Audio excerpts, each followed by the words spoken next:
Teacher, my name is Khairibek, and my project goal to collect historical weather data using the Weather API to store and process the data for analysis and visualization to apply the data in reporting, decision making, or application development.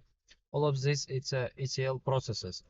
And uh, енді мен веб-сайттардан яғни Open Weather Data деген веб-сайт бар, соның ішінде Open API яғни тосып берілген. Егер де регистрация жасайтын болсаң, бір айға бір ограниченный запростар жіберуге. Сол API key мысалы мына жерден көруге болады. API keyімді мен кетіріп тастадым, оны көрсетпеу үшін осы арқылы алдым данныйларды.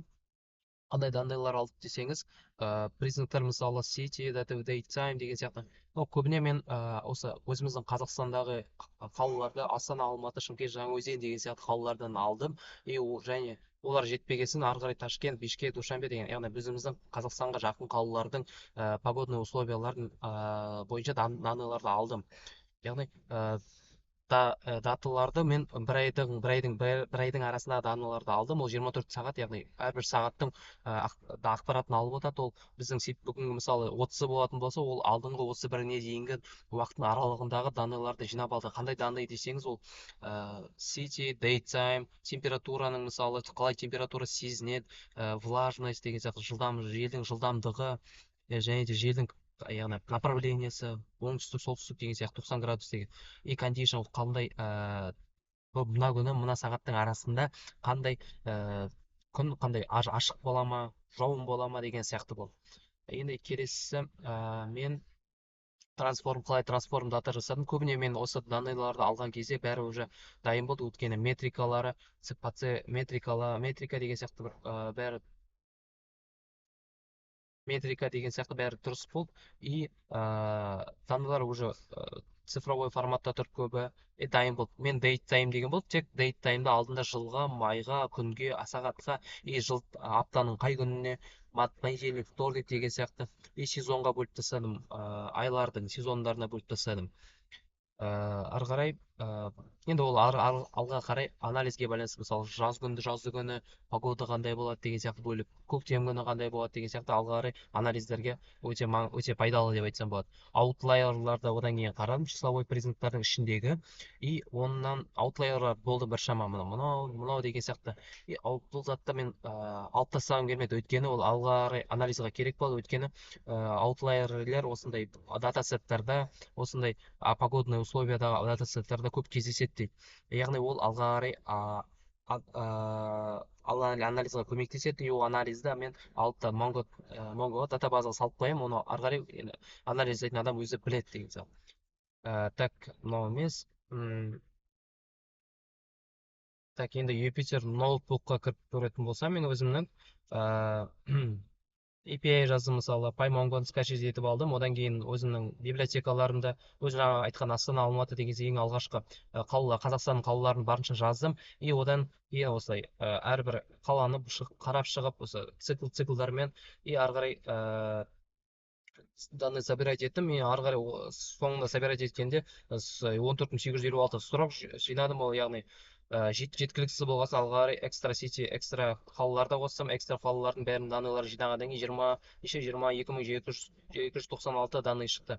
И одан кейін DevFat алғашқы 5 строканы көрдім. Shape 10 приза көріп тұрып, 22.296 строк. Info туралы not 0 деп тұр. Not 0 деген яғни ешқандай пропущенное значение жоқ. Өзіміз 1,7 мегабайт алып тұр өзіміздің.